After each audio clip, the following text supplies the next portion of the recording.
Pray for the Philippines. Update, halos natakpan na ng malaking bagyong Christine ang buong bansa ngayong umaga.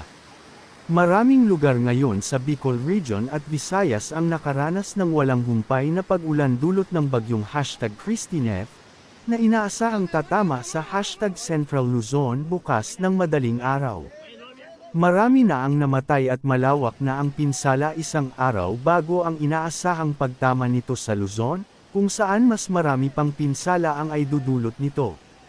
Sa natitirang bahagi ng mainland Luzon, kabilang ang Metro Manila, Calabarzon at Central Luzon, mag-charge na ng inyong mga gadgets dahil inaasahan ang malalakas na bagyo ng hangin bukas sa inaasahang pagtawid ng bagyo.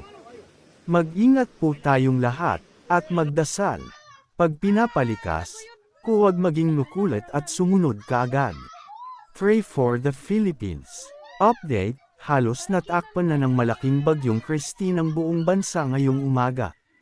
Maraming lugar ngayon sa Bicol Region at Visayas ang nakaranas ng walang humpay na pag-ulan dulot ng bagyong #Christine na inaasahang tatama sa #Central Luzon bukas ng madaling araw.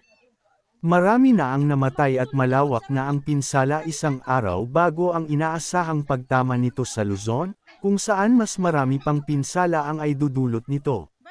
Sa natitirang bahagi ng mainland Luzon, kabilang ang Metro Manila, Calabarzon at Central Luzon, mag-charge na ng inyong mga gadgets dahil inaasahan ang malalakas na bagyo ng hangin bukas sa inaasahang pagtawid ng bagyo.